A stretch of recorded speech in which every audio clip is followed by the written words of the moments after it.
Olivia Parker had always been a devoted mother to her 7-year-old daughter, Emily. Life as a single mom wasn't easy, but she did everything she could to make sure her daughter felt loved and safe. After her breakup with Daniel Carter a year ago, Olivia had been careful about keeping her distance. Their relationship had started off passionate but turned toxic over time. Daniel had a temper, and though he never physically hurt her, his outbursts and manipulative behavior were enough to make her walk away. Despite their history, Olivia believed he had changed. When he reached out, apologizing for his past mistakes and asking if they could take a short weekend trip together for the sake of rebuilding trust, she hesitated, but eventually agreed. She thought it would be good for Emily, who had always been fond of Daniel. On Friday afternoon, Olivia packed a small suitcase for both herself and Emily. They were heading to a secluded cabin in the mountains, a place Daniel insisted would be the perfect escape from the stress of everyday life. He picked them up in his black SUV, smiling warmly as he helped load their bags into the trunk. Emily, excited for the adventure, eagerly climbed into the back seat. Olivia's best friend, Rachel, had concerns and told her so before she left. Something about the whole trip felt wrong. But Olivia reassured her, promising to call once they arrived. The drive took longer than expected. The further they went, the more isolated the roads became. Olivia noticed the lack of traffic, the absence of cell service, and the unsettling quiet that surrounded them. Still, she pushed her doubts aside, reminding herself that Daniel had planned this to be a peaceful getaway. They arrived just as the sun was setting. The cabin was small, but well maintained, surrounded by towering trees that swayed gently in the evening breeze. The air smelled fresh, and for a moment, Olivia felt a sense of relief. That night, they had dinner together, laughing and reminiscing about old times. Daniel seemed different, calmer, more thoughtful. Olivia began to believe that maybe, just maybe he had changed. Emily played outside for a while before coming inside, exhausted from the long day. Olivia tucked her daughter into bed, watching as she drifted off to sleep. She felt hopeful, but that feeling didn't last long. The next morning, Olivia woke up to find Daniel already outside, chopping firewood. He greeted her with a warm smile, but something about his eyes felt off. They spent the day exploring the woods, but Olivia couldn't shake the feeling that they were being watched. That night, as she lay in bed next to Emily, she felt an uneasiness settle in her chest. By Sunday evening, it was time to leave. Olivia packed their bags, eager to get back home. But before they could go, Daniel asked her to step outside for a moment. He had something important to discuss. She hesitated, but followed him onto the porch. That was the last time anyone saw Olivia and Emily alive. Rachel grew increasingly worried when Olivia failed to answer her calls.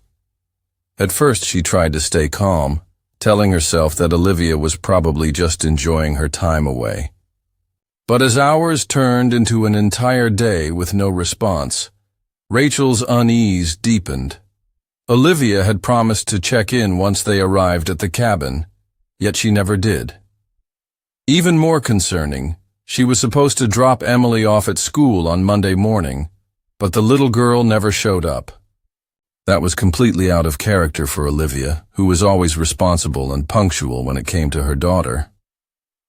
Rachel tried calling Daniel, but he didn't pick up either. That's when she decided to contact Olivia's parents, who had also been trying to reach her with no success. The family knew something was terribly wrong. They contacted the police, reporting Olivia and Emily missing. The investigation began immediately, with officers first looking into Daniel, as he was the last known person to be with them.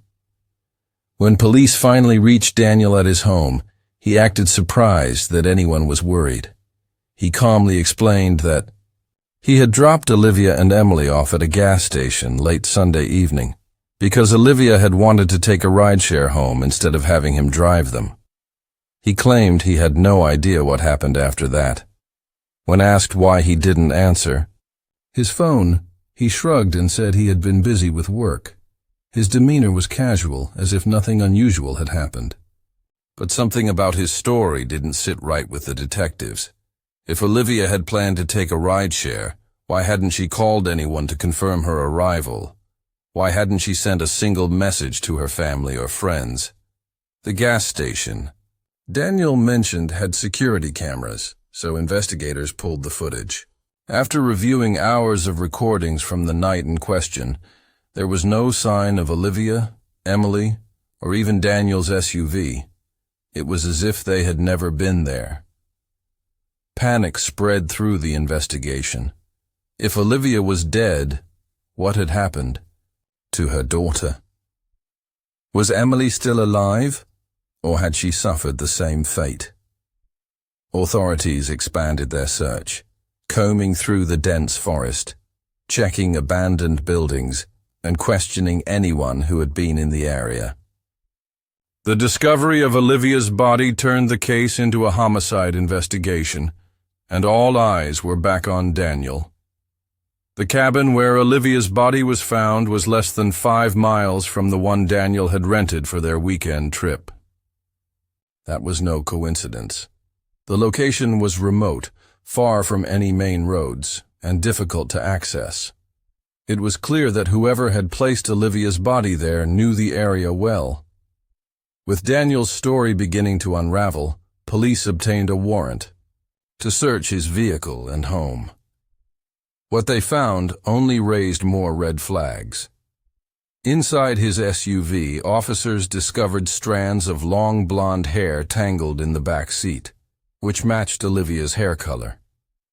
A small pink hair tie, the same one Emily had been wearing in photos taken before the trip, was wedged between the seats. Investigators also found traces of dirt and leaves in the trunk, as if something, or someone, had been placed there recently. Despite the concerning evidence, none of it directly proved that Daniel had harmed Olivia and Emily. He continued to insist that he had nothing to do with their disappearance, and suggested that Olivia might have run off on her own. But Olivia's family refused to believe that. She would never disappear without telling them, and she would never leave Emily behind. With no bodies, no crime scene, and only circumstantial evidence, police had no choice but to release Daniel. But the search for Olivia and Emily was far from over, and investigators knew they were running out of time to uncover the truth. A week had passed since Olivia and Emily went missing, and the search efforts were becoming more desperate. Flyers, with their faces, were plastered across town. Volunteers combed through nearby forests, and the police followed every possible lead. But there was no trace of them. Olivia's family refused to give up, pleading with the public for any information. News outlets picked up the story, and soon their disappearance was gaining national attention. Then, a breakthrough came in the most unexpected way. A hiker, who had been trekking through a remote part of the mountains, reported a foul smell near an abandoned cabin. At first he assumed it was a dead animal, but as he got closer, the odor became unbearable. Something wasn't right. He quickly called the authorities, and within hours, investigators arrived at the scene. Officers searched the area, following the scent to a shallow grave near the edge of the woods. As they began digging, a horrifying discovery was made. Inside, a large suitcase wrapped in plastic, was the lifeless body of Olivia Parker. The peaceful mother who had once dreamed of a bright future for her daughter had been brutally murdered. The autopsy confirmed what detectives feared. Olivia had been strangled to death. There were bruises on her arms and neck, signs of a violent struggle.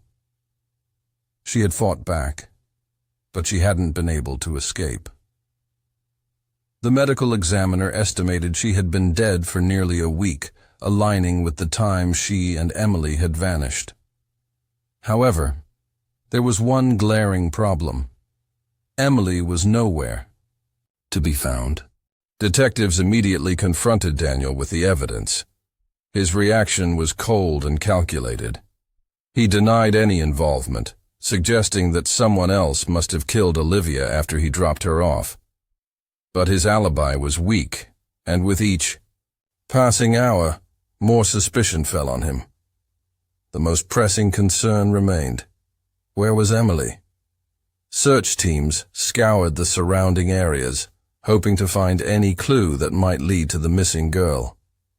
Then, deep in the woods, officers stumbled upon something chilling. A small, empty shed with signs of recent activity. Inside, they found a child's blanket, half-eaten food, and a few scattered toys. Someone had been there recently. The question was, had it been Emily? And if so, was she still alive? As investigators examined the small shed, hope and fear clashed in their minds. The presence of the child's blanket and the half-eaten food suggested that someone, likely Emily, had been there. But where was she now? Had she escaped, or had she been moved to another location? Time was slipping away, and they knew that every second mattered. The discovery of Olivia's body had strengthened their suspicions against Daniel, but they still lacked the definitive proof needed to arrest him. Surveillance footage from nearby roads showed his SUV traveling in and out of the area during the weekend of the trip, but there was no footage of Olivia and Emily after their supposed drop-off at the gas station. His alibi was crumbling, but they needed something stronger to prove he had taken Emily. A breakthrough came when a park ranger reported seeing a man carrying a young girl deeper into the woods 2 days after Olivia was last seen. The girl appeared frightened, and when the ranger asked if everything was all right, the man had simply nodded and continued walking.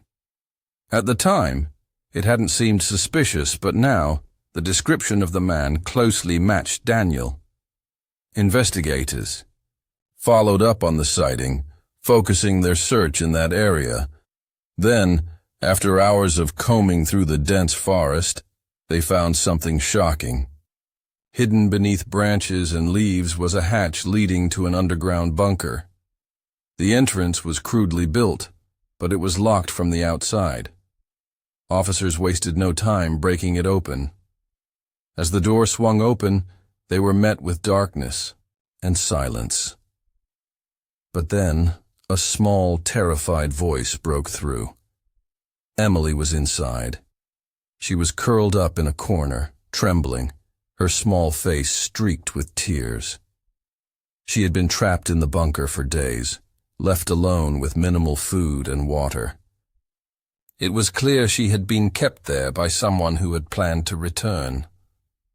She was rushed into the arms of the officers, barely able to speak, her body weak from exhaustion and fear. The crime scene unit examined the bunker, finding disturbing evidence: ropes, blankets, and food supplies meant to last for weeks. This wasn't a random hiding spot. Someone had been preparing to keep Emily here for a long time. The person responsible had clearly intended to return. With Emily now safe, investigators had what they needed.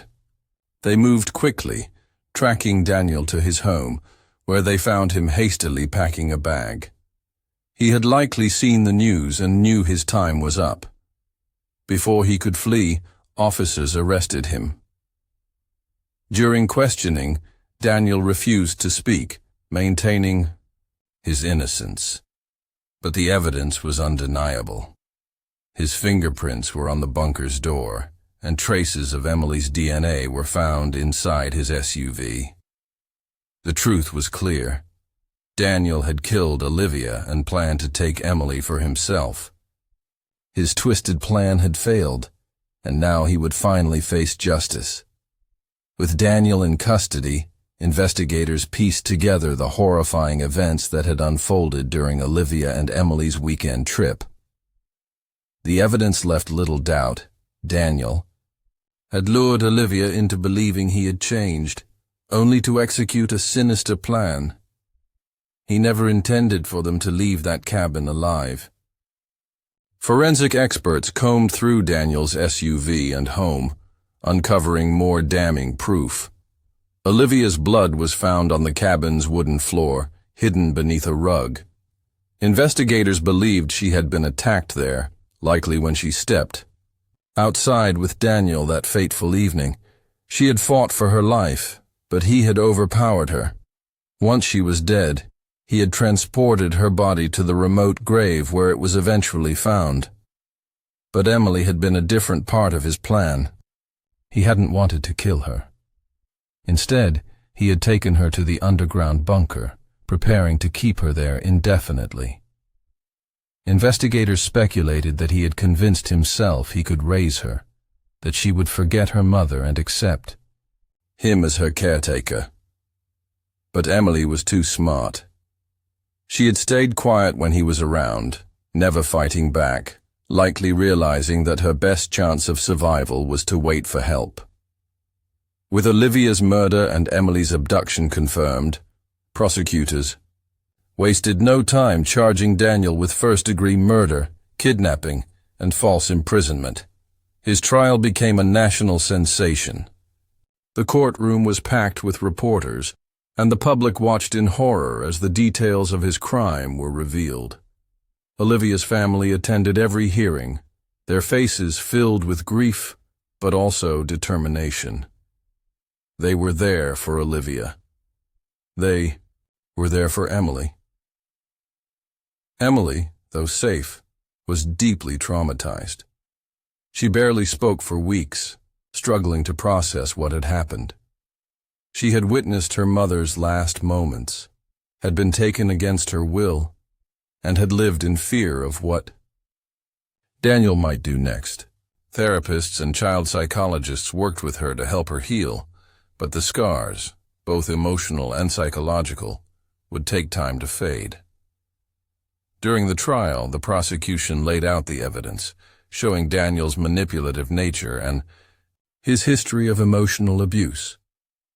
The jury listened as experts detailed how he had planned every step of the crime, from isolating Olivia to constructing the bunker for Emily. His defense team tried to argue that he had a mental illness, that he hadn't been fully aware of his actions, but no one believed it. The truth was undeniable. He had been in full control of his choices. After weeks of testimony, the jury reached a verdict: guilty. Daniel was sentenced to life in prison without the possibility of parole. Justice had been served, but it would never bring Olivia back. Her family mourned her loss, knowing she had died trying to protect her daughter. As for Emily, she would grow up without her mother, but she would also grow up knowing she had survived. Though darkness had taken Olivia's life, Emily's rescue was a glimmer of hope. She had been saved, and she would never have to fear Daniel again.